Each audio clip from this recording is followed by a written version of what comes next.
Have you ever wondered why silence can feel louder than a shout? Why a man, once tender with his touch and warm with his gaze, turns away after the heat of an argument, retreating into his distance as if the world between you has been erased by his absence? Many women have found themselves in this quiet battlefield, caught between the ache to make things right and the fear of losing the connection entirely. But Carl Jung would whisper from the depths of the unseen, do not chase him.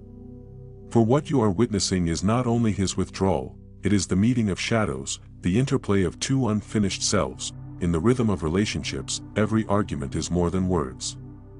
It is a small eruption of the unconscious. A mirror cracking under the strain of both egos defending their kingdoms.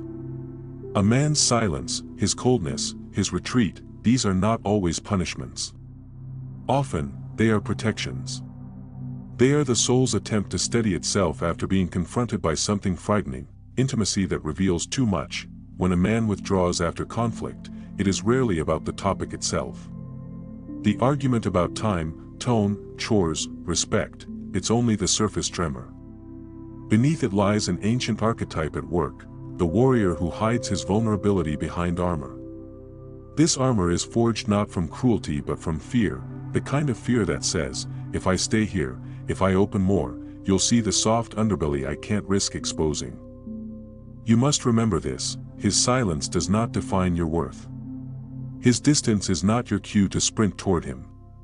Jung reminds us that projection is the first dance of love, the tendency to see in another what we have not accepted in ourselves. If he has pulled away, it may be because the argument reflected something inside him he cannot yet face.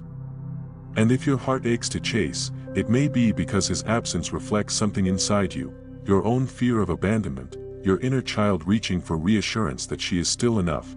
When you chase a retreating man, you are not pursuing him, you are fleeing from yourself. The pursuit becomes a way to silence your own discomfort. To patch the hole that suddenly opens when approval disappears. But that hole is sacred space. Jung would call it the void through which the self is born, the place where individuation begins. Imagine a woman standing in her stillness while the storm of rejection howls around her. Her tears may rise like tides, yet she does not move toward the departing figure. She breathes, she observes, she feels the quiver of her own pain without running from it. In that moment, she becomes an archetype herself, the sovereign woman, the embodiment of self-respect that asks for no validation. She becomes the alchemist of her own emotions, turning longing into wisdom. When a man withdraws, let him meet his own shadows. Let him wrestle his inner boy who cannot hold contradiction, who fears being wrong, who hides behind silence instead of surrender. Every soul must face the mirror alone. If you chase him, you rob him of that sacred confrontation, with himself, not with you. Do you know what happens when you remain still? The polarity shifts. Your poise becomes a mirror too powerful to ignore. The energy he used to distance himself begins to fold back toward self-reflection. Suddenly, the silence he offered is turned upon him, he must hear his own echo within it. Some men return then, not because they are summoned, but because they have grown enough to meet you at the level where your quiet invited them to rise. But even if he does not return, your stillness is its own reward. Because it means you have chosen the ground of self-worth over the chase for emotional crumbs. You have learned that peace is not found in another's approval, but in your ability to remain whole amid separation. In the language of Jung, the chase is the ego at work. The ego fears dissolution, it clings to control. It says, I must fix this, I must make him see, because it cannot bear uncertainty. But the soul, the deeper, quieter self, knows that wholeness thrives only in surrender. The self whispers, let him go. The one who is meant to meet you in truth will never flee from depth, and what if you fear he will never come back? That fear is the child of trauma. The fragment that learned love is fragile, that presence can vanish without warning.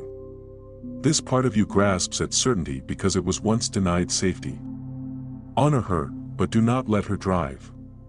Speak gently to her, we are safe even when alone. We are loved even when unseen.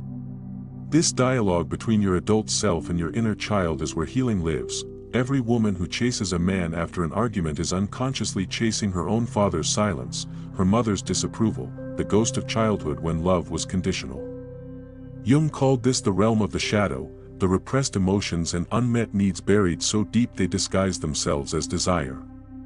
To heal, you do not need to chase him. You need to turn toward the shadow within, to see what story it still tells about your worth. The irony is that once you stop chasing, genuine connection becomes possible. Because love cannot grow where validation is currency. Love is born in freedom, nurtured by two people who have faced their shadows alone and then returned, not from need, but from choice. Picture him now, the man who left after harsh words. Maybe he is pacing somewhere, pride and guilt circling like hawks above his mind.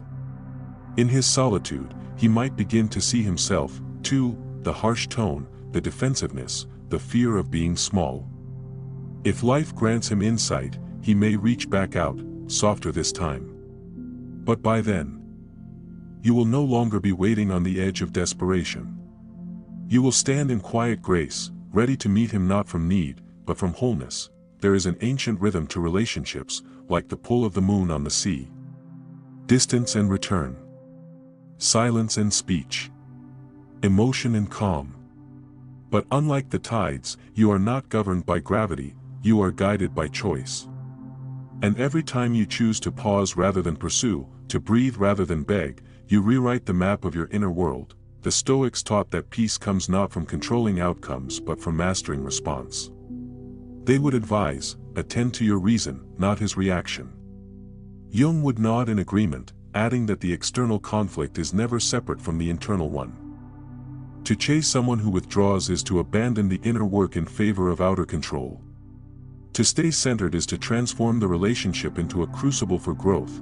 When the argument ends and the distance begins, imagine your emotions as wild horses. They charge, they kick, demanding release. You can let them trample your dignity, or you can guide them with steady hands, learning their rhythm without losing your posture. Emotional regulation does not mean suppression, it means literacy of the soul. You read your feelings like sacred text, understanding each line before choosing what to act upon. There is spiritual beauty in waiting, not waiting for him, but waiting with yourself. Waiting as in contemplation, not stagnation. You become your own safe harbor. You light a candle for your own heart. You realize that love grown from panic will never satisfy, but love grown from presence will never fade. A man who flees after conflict teaches you, perhaps unwillingly, where his developmental edge lies. The temptation to run is a form of unintegrated shadow, his confrontation with shame, control, or vulnerability. You cannot integrate it for him. Only life, solitude, and reflection can do that. What you can do is refuse to mirror his avoidance with your own. His distance cannot dictate your dignity. In the mythic landscape of Jungian thought, every relationship is a dialogue between two archetypes. When the masculine retreats, it is often because the relationship touched his anima, the feminine image within him that he fears and yet longs to understand. When the feminine pursues, it is her animus, the inner masculine, compelling her to act, to fix, to control. Individuation, the process of becoming whole, begins when both sides recognize that they chase what they have not yet balanced inside themselves. So when you resist the chase, you begin your individuation. You say to your animus, I trust your strength without forcing outcomes. You let your feminine energy dwell in its receptive power, not in reaction. You embody integration. A relationship built on this awareness transforms conflict from war into mirror. Arguments become opportunities for revelation. His silence becomes a signal, not of abandonment, but of his temporary return into his own psyche. And your stillness becomes the sanctuary that protects your inner world from chaos. Remember, stillness is not passivity. It is the calm presence of one who knows her own value. It is the queen who sits upon her throne while the knight sorts through his confusion beyond the castle gates. She does not chase after him into battlefields that do not belong to her. She tends the fire within. With time, the man who deserves her returns, not because she followed, but because her essence called him home by its very strength. The man who cannot meet her there drifts away, making space for one who can. Both outcomes are blessings. Psychologically, this detachment rewires attachment systems in the brain. The more you self-soothe and stay embodied through separation, the more your nervous system learns safety and autonomy. That safety becomes magnetism. It signals to potential partners that you are not seeking rescue but resonance. If you could see yourself through the eyes of the universe at that moment of restraint, when your fingers hover over the phone, when your heart says reach out but your soul says breathe, you would see light swirling around you. You would see growth in real time. Every time you choose self-respect over urgency, you evolve. This is how the unconscious becomes conscious, through tiny acts of awareness repeated until they sculpt your destiny. So when a man disappears after an argument, take it as a sacred pause. The ego interprets it as rejection, but the soul knows it as redirection, back toward yourself. Back toward peace, back toward the place that no one can abandon. Let the silence become your teacher. Let it echo back your unmet needs, your wounds, your strength. Do not chase closure outside of you, it waits within. One day, you may look back and thank that man, not for leaving, but for revealing how much of yourself you once tried to find in someone else. You will see that his retreat was the initiation you needed, the doorway from dependence into sovereignty. In the end, love's highest form does not bind, it mirrors. Two complete beings, standing side by side, reflecting each other's wholeness without needing to consume it. This can only happen after both have endured the discipline of solitude. If he leaves after an argument, let the door remain open but unguarded. Let him face his shadows as you face yours. If he returns transformed, receive him with gentle strength. If he does not, release him with gratitude. Either way, you remain whole. The woman who no longer chases becomes a beacon, the living proof that self-worth is not negotiable. She walks through the corridors of her life knowing that what is meant for her cannot be lost through silence, cannot be destroyed by conflict, cannot be stolen by distance. She knows now that love is not pursuit, it is presence, and so, when a man does this after an argument, when he withdraws into his silence, his pride, his fear, never chase him. Chasing him is chasing the illusion that your wholeness depends on his return. Instead, meet the silence with grace.